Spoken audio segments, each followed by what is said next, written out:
Bismillahirrahmanirrahim. Assalamualaikum warahmatullahi wabarakatuh. Alhamdulillahirabbil alamin, wassalatu wassalamu ala asrafil anbiya'i wal mursalin wa ala alihi washabihi ajmain, amma ba'd. Pada kesempatan kali ini saya akan membawakan dan menjelaskan sebuah materi yang berjudul Terorisme menurut Pandangan Islam.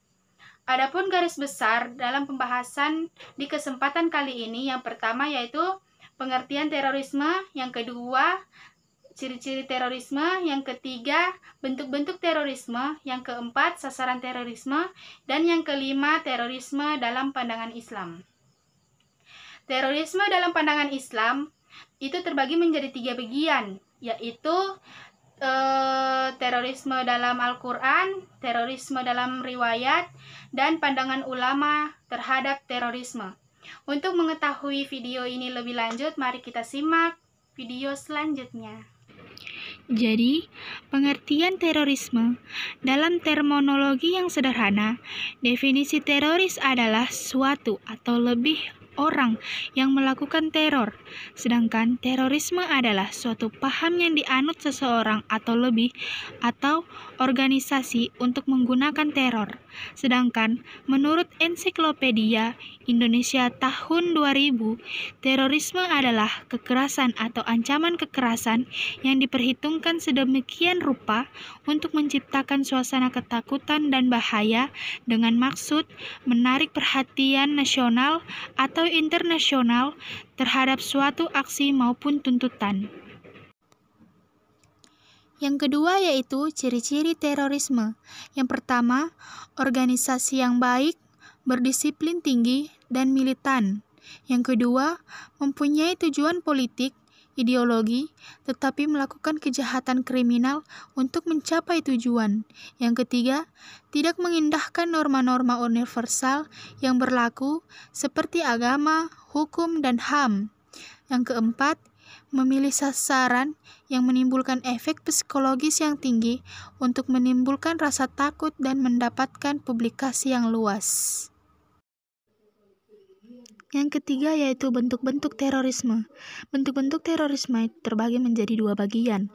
Yang pertama, bentuk teror fisik, yaitu teror yang menimbulkan ketakutan, kegelisahan melalui sasaran fisik jasmani dalam bentuk pembunuhan, penganiayaan, pemerkosaan, penyanderaan, penyiksaan, dan sebagainya, sehingga secara nyata dapat dilihat secara fisik akibat tindakan teror. Yang kedua, bentuk teror mental.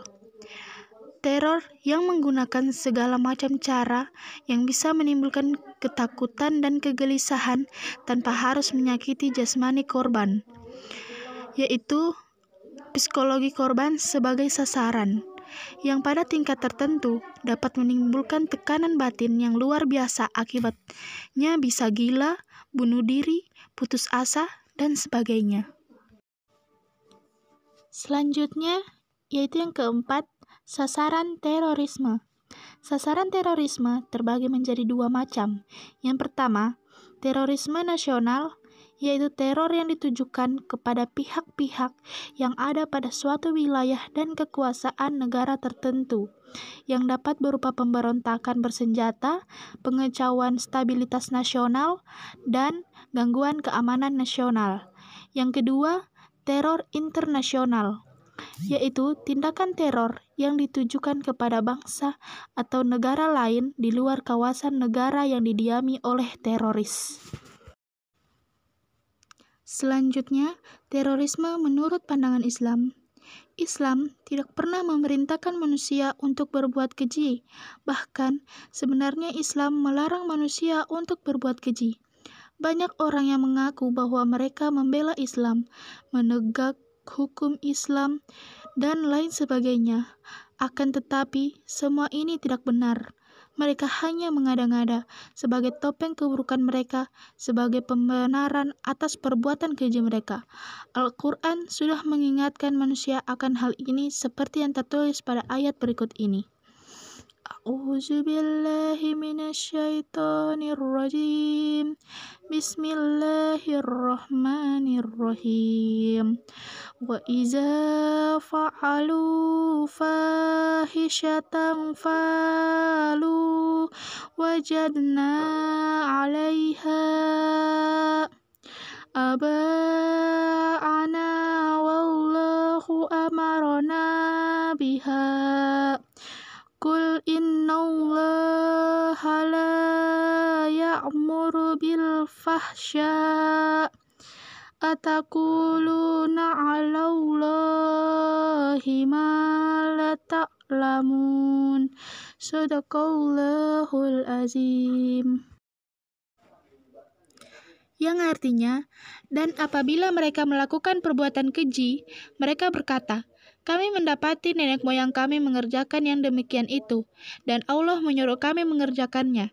Katakanlah, sesungguhnya Allah tidak menyuruh mengerjakan perbuatan yang keji. Mengapa kamu mengada-ngadakan terhadap apa yang kamu tidak ketahui? Quran Surat Al-A'raf ayat 28.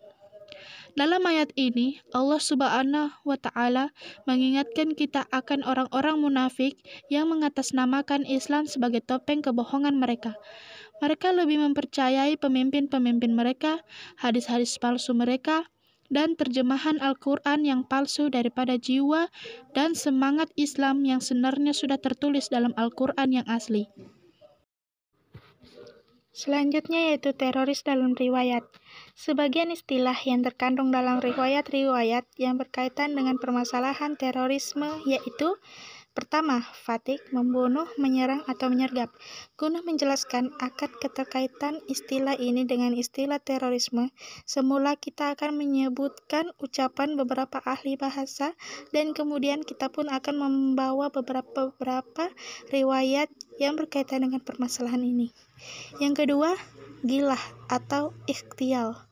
Mengenai arti leksikal istilah ini dalam kamus Lisanu Al-Arab dan As-Syahah yang disebutkan gilah dengan kasroh pada huruf ghain ialah perbuatan di mana seseorang telah memperdayai seseorang lainnya dalam mengajaknya ke tempat tertentu, dan sesampainya di tempat tersebut, orang itu pun akan membunuhnya.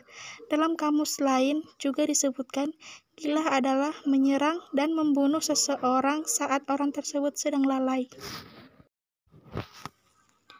Yang terakhir, pandangan ulama mengenai terorisme.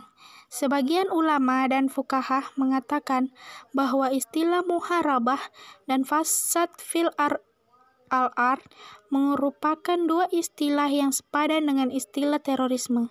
Guna menguji dan mengetahui sejauh mana kebenaran dakwaan ini, cukup dengan membawakan pengertian yang diberikan Syahib Al-Jawarir.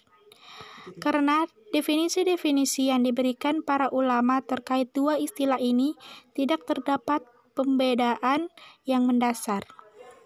Syahib Al-Jawahir dalam mendefinisikan istilah muharib mengatakan, muharib ialah seseorang yang menghunuskan senjata kepada orang lain dengan maksud untuk menakut-nakutinya, baik tindakan ini dilakukan di dataran atau di lautan, baik pada siang hari maupun malam hari, dan baik di dalam kota ataupun di wilayah lainnya. Akan tetapi, pada hakikatnya, apabila istilah muharib dibandingkan dengan istilah terorisme, maka akan didapati istilah muharib memiliki artian yang lebih luas, sehingga setiap orang yang muharib tidak dapat dikategorikan sebagai teroris.